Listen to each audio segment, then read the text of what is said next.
Happy Monday, everybody. I am back. I am going to be doing, as promised from last week, my alphabet book. I'm not going to put pages on before I start. I'm just going to use another one of my composition books. I will put a cover on it after I get that figured out. I'm not going to put anything on this page because this will be my name, my title page when I get it done. So I will start here. Each letter is going to have, it's going to be 3 pages each, but it'll be front and back. So it'll be 1, 2,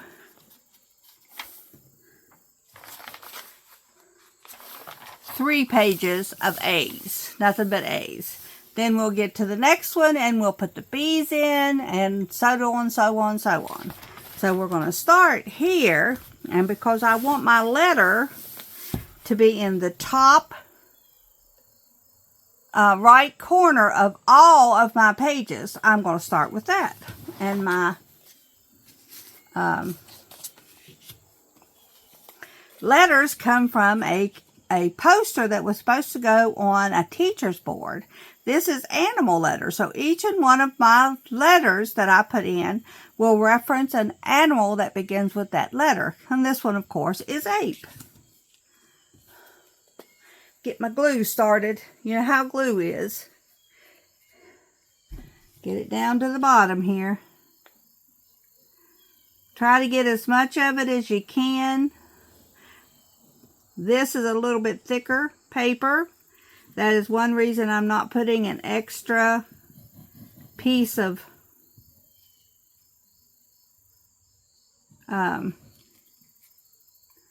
stuff on it, is because this is going to get thick enough the way it is doing the letters. Let's put down Mr. Ape right here in this top right corner. Try to make him as straight as I can. And I'm going to have to hold them down for just a little bit. That's why this is only going to be putting these letters in. Now, everything that I cut out that begins with the letter A, even the letter A, can now be put on this. I need to get me a paper to wipe off that extra glue. I'll be right back.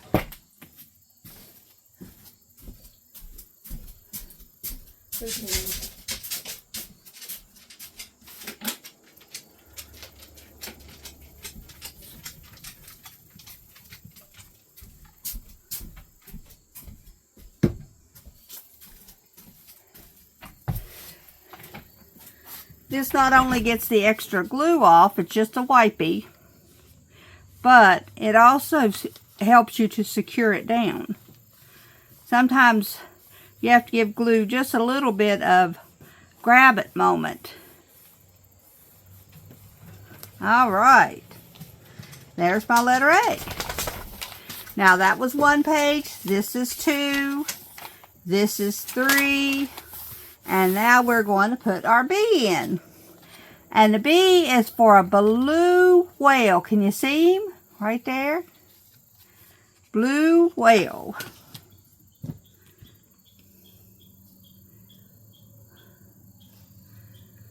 Now I can have fun with my pictures that I'm cutting out to see and go back through and look at them.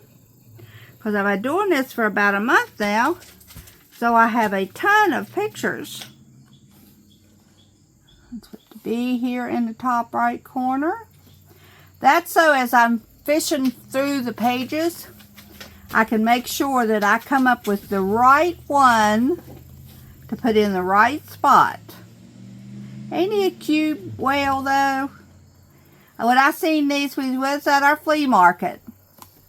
And I saw these on a poster that my daughter had that she was putting in the yard sale. Well, I promptly got the poster from her and started cutting them out. I seen my alphabet glue book coming to life right then. So there's 1 page,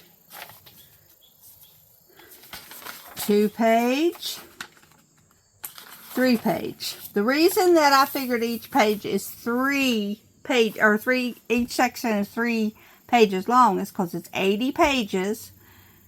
And 26, which is the number in the alphabet, times 3 is 78. So I figured I'd have one title page and maybe one, just at the end of the book, what my thoughts were. Maybe I'll put a little bit in what my thoughts were at the beginning of the book and what the thoughts were after I got done with the book. That way it can make it both a glue book and a journal of types and a scrapbook. Because you can find a whole lot of pictures in a magazine. But once you cut them out, if you don't know where to put them or what to do with them, they're just pictures that you have in a file folder. So there are many different glue books I have found out that you can do. You can do this alphabet glue book in addition to your color glue book. You can do one lady does nothing she calls a big random, where she just puts whatever pictures she wants to wherever she wants them at. They don't have to match. Their colors don't have to go together. And you know, if you've got a lot of pictures left over, that would be something good. You could take and cut all of your pictures into different size squares or rectangles and put them into like a patchwork quilt. I want to do, one of the glue books that I want to do, once I figure out all the ins and outs of it, is something like that. Alright, there is number C, page number 1, page number 2, page number 3. Alright, and D, of course, stands for duck.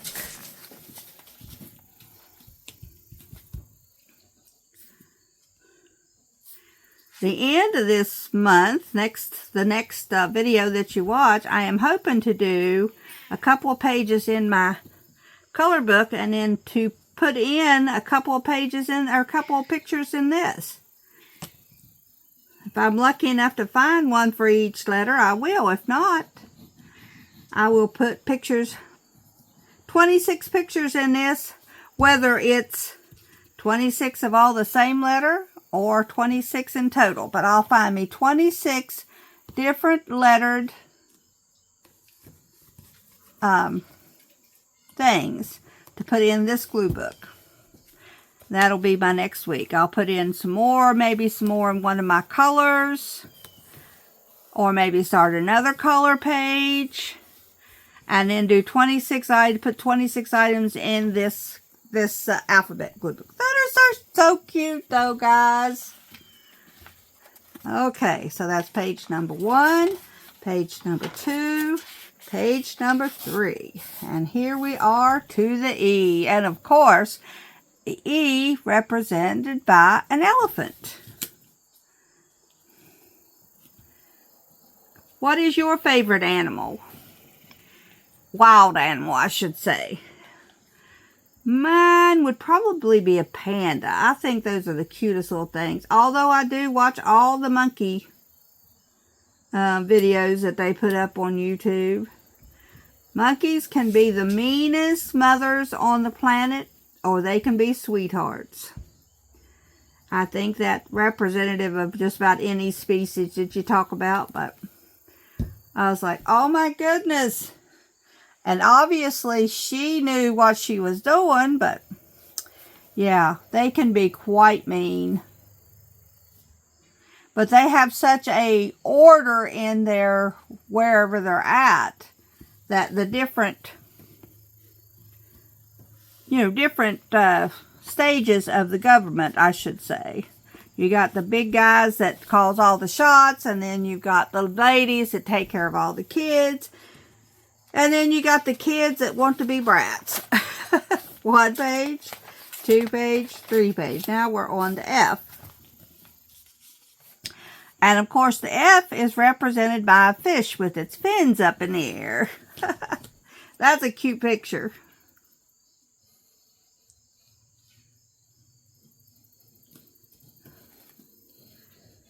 You could get you some alphabet stickers from Dollar Tree store and just start your alphabet page with those stickers.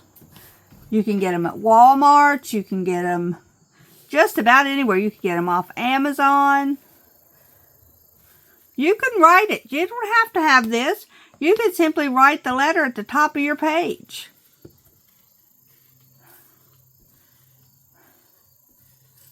And then just start putting your pictures in. There's page 1, page 2, page 3, and now we're on to the G. And of course, G is represented by a giraffe. So if you find a picture of Giraffe Man, you could just put your giraffe on your G page and go. I'm hoping to find lots of different types of animals, different species, or different new things. You know, the same old things will work, like giraffe and goat, anything that you can find that starts with the letter G. And I'm sure you'll find all those on my letter G.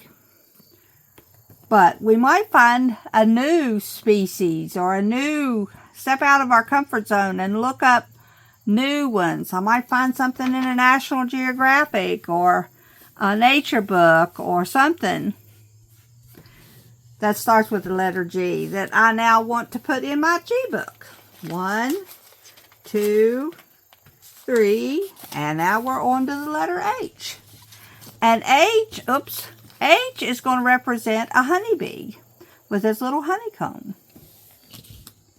That's a good thing to represent the letter H.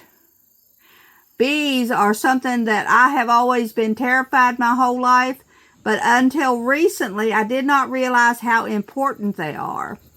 People that go and kill bees' nests and bees are only adding to their own problems. If they want to have a garden or they want to have flowers or whatever, if you don't have bees and stuff like that, butterflies and hummingbirds and stuff like that, nature itself, to pollinate those things are going to do you absolutely no good.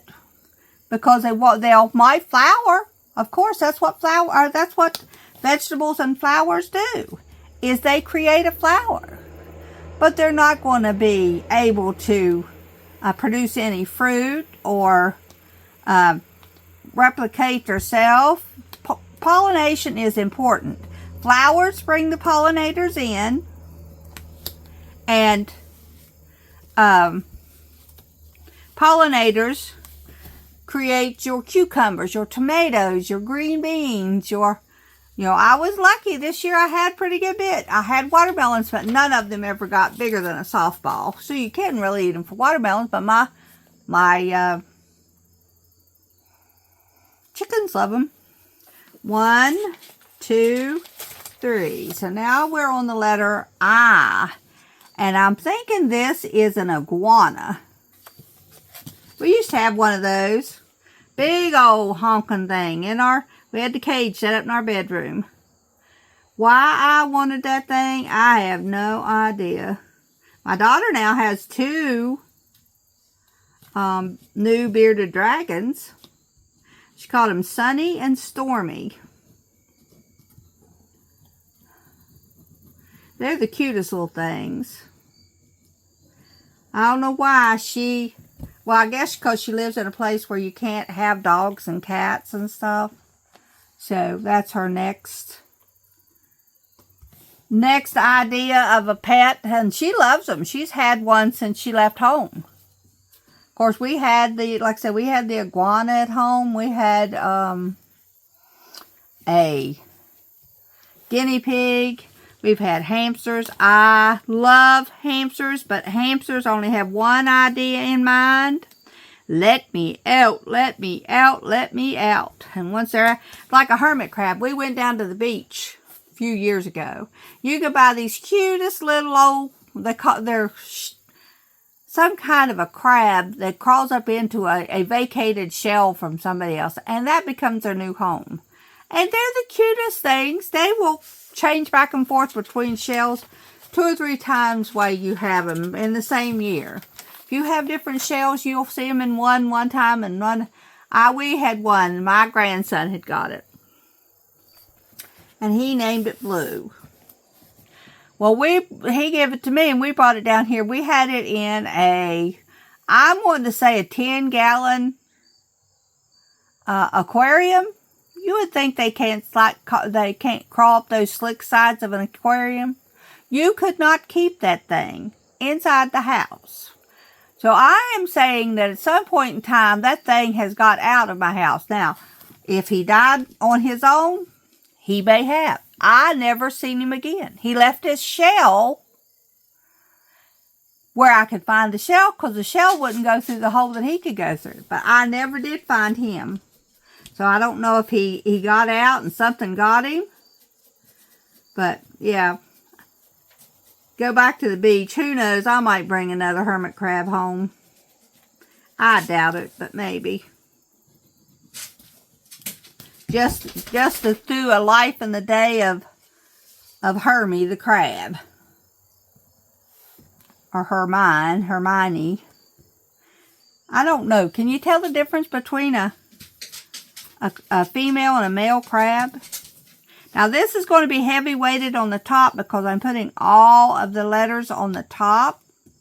But that will make it easy for me to find them. 1, 2, and 3. I'll probably speed through the rest of this, putting the other letters on, because you all don't need to. This is a kangaroo. You all don't need to be sitting there while I'm gluing these on, and I'll bring you back and give you a walkthrough of all of them. So, hang on for the ride, guys.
Guys, there is the end of that.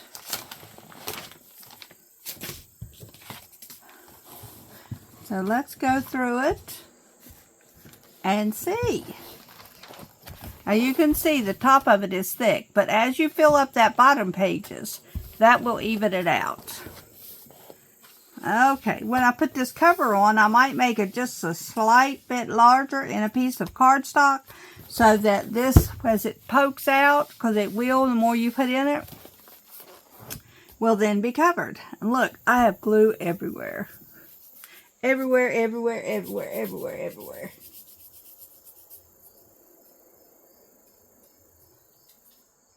But at least it's not hot glue.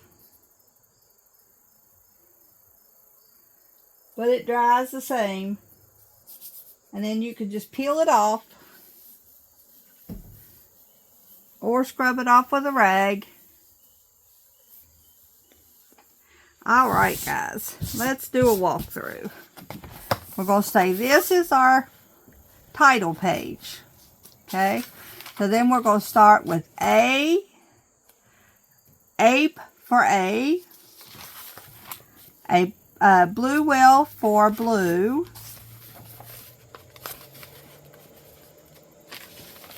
a crab for C, a duck for D, an elephant for E, a fish for F, a giraffe for G, a honeybee for H. See how easy it is to because we put them all up in the top corner?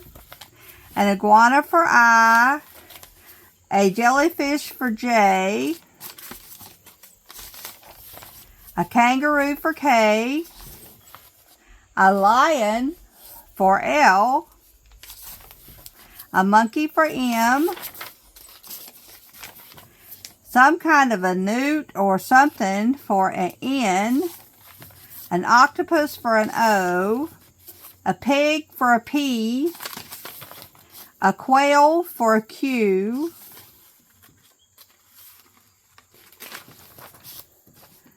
I don't know what that is.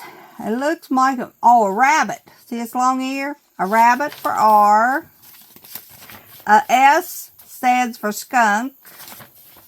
T for tiger. U for urchins. V for vulture. Ooh, I just put one page in for V. Woo! Weasel with W. X is a butterfly of some sort. Y is a yak. And Z is a zebra. Better not find too many V's. I knew there'd be one of those pages I'd do wrong. That's how come I have so many extra pages back here. But if I find more V's, I'll just make a second V page in the end. Alright guys, that is me setting up my alphabet glue book. When we come back, we'll put us a cover on the front of it. We might put a picture. We might put something like this and then put the title on it or whatever. But that is what we'll do the next time. This is now my alphabet glue book. So I can put in all of my alphabet stickers that I find in their right spots. And I've got 3 pages with the exception of V to make a nice, big, thick alphabet glue book. I hope you all have enjoyed. And we will see you next week when we put actually 26 pieces, different whatever we find with that letter in here. It may not be one for each letter, but it'll be a total of 26 per week until the book is filled up.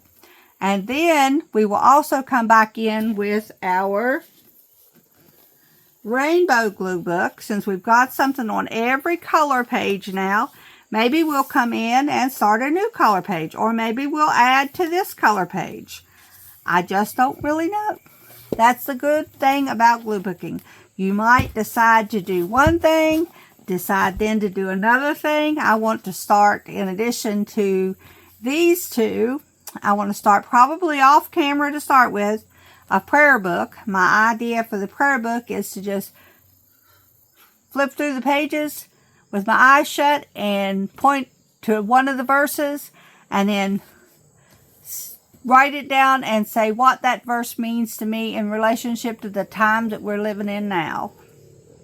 Because it meant a whole different ball of wax when it was written. But now it's going to be what it personally means to me. Not what it means biblically, but what it personally means to me. What that verse, what is God trying to tell me? And we'll bring you back. If I like that, if I can stay with it consistently, I may bring it on and make one online. Y'all let me know if you want to have a Bible journal book that we can also glue pictures in. Y'all have a wonderful day, and we'll see you next Monday. Bye-bye.